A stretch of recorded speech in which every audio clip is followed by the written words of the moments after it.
इस दौरान जो अनुभव आए हैं उसकी समीक्षा, उन पर चर्चा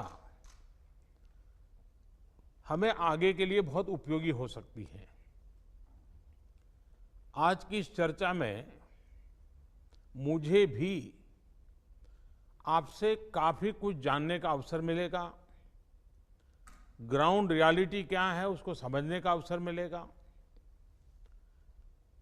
आज की चर्चा के निकले पॉइंट्स, आपके सुझाव देश को आगे की रणनीति बनाने में अवश्य मदद करेंगे। साथियों, किसी भी संकट से निपटने के लिए टाइमिंग का बहुत महत्व होता है।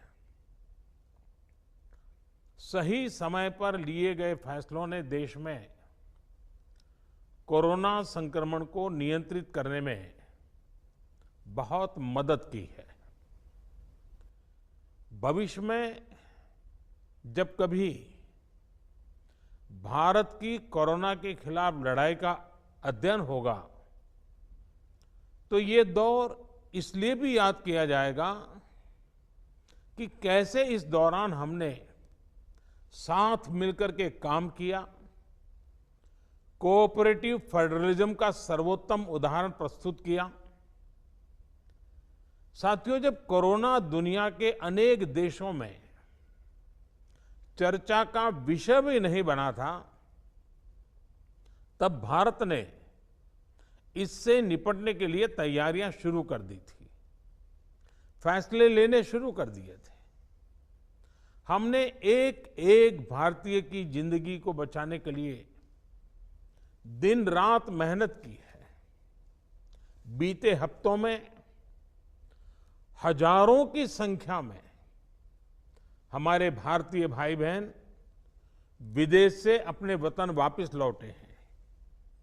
बीते हफ्तों में लाखों की संख्या में प्रवासी श्रमिक अपने अपने गांव पहुंचे हैं।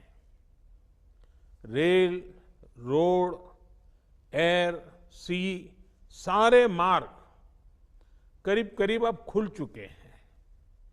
लेकिन इसके बावजूद, हमारी इतनी जनसंख्या होने के बावजूद भारत में कोरोना संक्रमण उस जैसा विनाशकारी प्रभाव नहीं दिखा पाया जो दुनिया के और देशों में कोरोना ने आफत पैदा की है। दुनिया के बड़े बड़े एक्सपर्ट्स, हेल्थ के जानकार, लॉकडाउन और भारत के लोगों द्वारा दिखाए गए अनुशासन की आज भारी चर्चा हो रही है।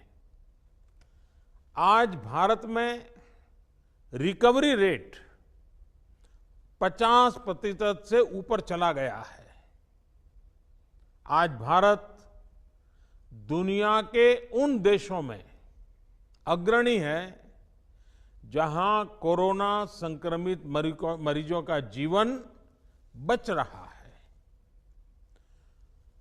कोरोना से किसी की भी मृत्यु दुखद है।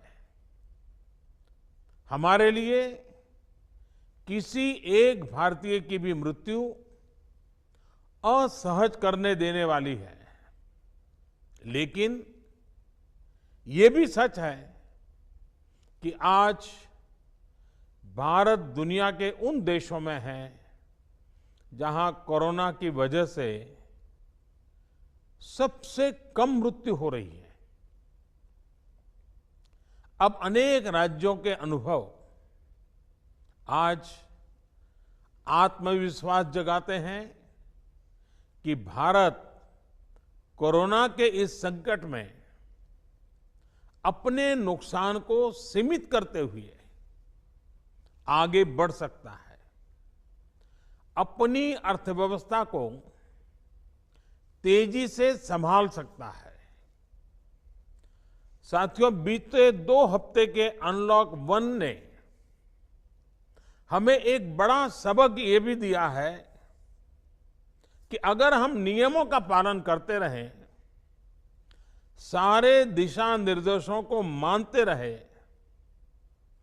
तो कोरोना संकट से भारत को कम से कम नुकसान होगा।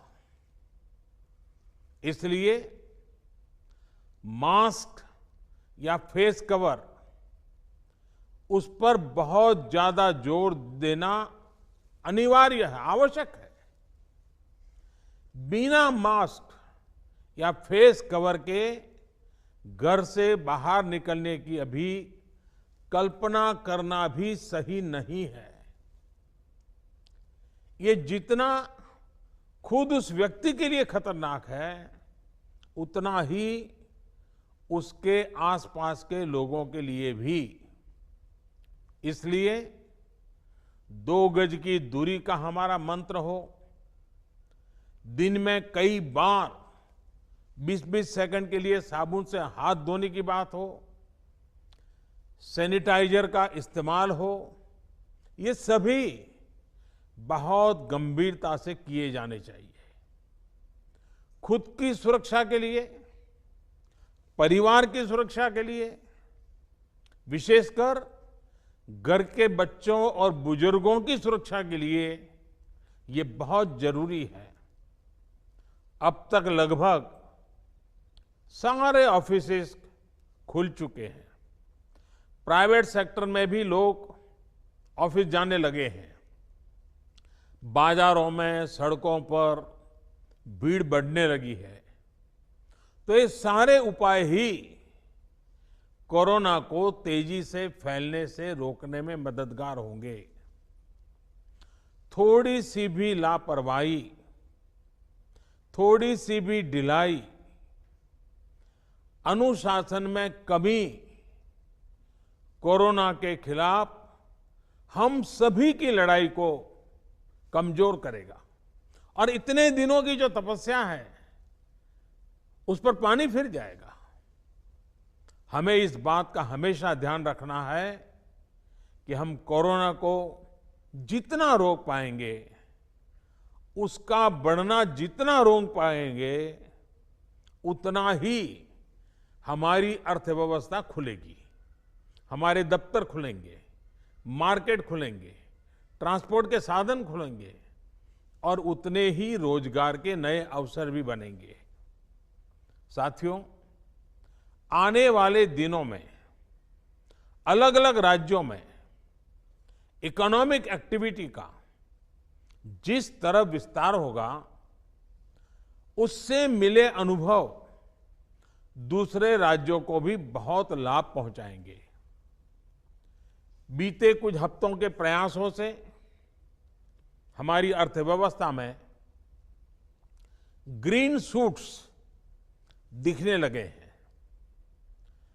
पावर कंजम्पशन जो पहले घटता जा रहा था, वो अब बढ़ना शुरू हुआ है। इस साल मई में फर्टिलाइजर की सेल बीते साल मई की अपेक्षा 2 गुनी हुई है। इस बार खरीफ की बुआई बीते साल की अपेक्षा करीब 12-13% ज्यादा हुई है। 2 व्हीलर्स का प्रोडक्शन लॉकडाउन से पहले के स्तर का करीब करीब 70% तक पहुंच चुका है। रिटेल में डिजिटल पेमेंट भी लॉकडाउन से पहले की स्थिति में पहुंच चुका है। इतना ही नहीं, मई में टोल कलेक्शन में बढ़ोतरी होना इकोनॉमिक एक्टिविटी में वृद्धि को दिखाता है। लगातार 3 महीने तक एक्सपोर्ट में कमी के बाद जून में एक्सपोर्ट फिर से बाउंस बैक करके पिछले साल के प्री कोविड पीरियड में पहुंच गया है। ये तमाम संकेत है जो हमें प्रोत्साहित कर रहे हैं, आगे बढ़ने के लिए प्रेरित कर रहे हैं। साथियों, आप में से अधिकतर राज्यों में एग्रीकल्चर, हॉर्टिकल्चर, फिशरीज, और एमएसएमईज का हिस्सा बहुत बड़ा है। आत्मनिर्भर भारत अभियान के तहत बीते कुछ दिनों से इन तमाम सेक्टर्स के लिए अनेक प्रावधान किए गए हैं। एमएसएमईज को सपोर्ट करने के लिए अनेक फैसले हाल में लिए गए हैं।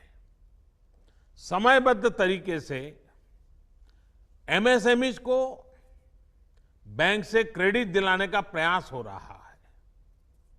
100 करोड़ रुपए तक के टर्नओवर वाले उद्योगों को 20% अतिरिक्त क्रेडिट के ऑटोमेटिक इंक्रीज का लाभ दिया गया है।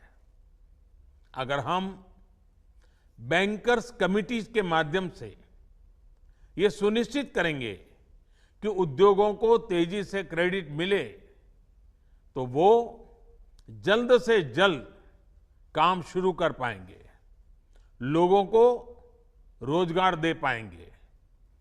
साथियों, हमारे यहां जो स्मॉलर फैक्ट्रीज हैं, उन्हें गाइडेंस की, हैंड होल्डिंग की बड़ी जरूरत है।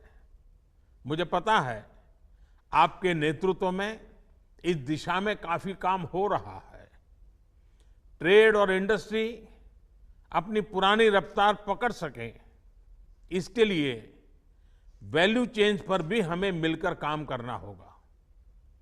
राज्यों में जहां कहीं भी स्पेसिफिक इकोनॉमिक एक्टिविटी पॉइंट्स हैं, वहां 24 घंटे काम हो, सामानों की लोडिंग अनलोडिंग तेजी से हो, एक शहर से दूसरे शहर तक सामान जाने में स्थानीय स्तर पर किसी तरह की दिक्कत ना हो, तो इकोनॉमिक एक्टिविटी और तेजी से बढ़ेगी। साथियों, किसान के उत्पाद की मार्केटिंग के क्षेत्र में हाल में जो रिफॉर्म्स किए गए हैं, उससे भी किसानों को बहुत लाभ होगा। इससे किसानों को अपनी उपज बेचने के लिए नए विकल्प उपलब्ध होंगे, उनकी आय बढ़ेगी और खराब मौसम के कारण, स्टोरेज के अभाव के कारण उनको जो नुकसान होता था, उसे भी हम कम कर पाएंगे।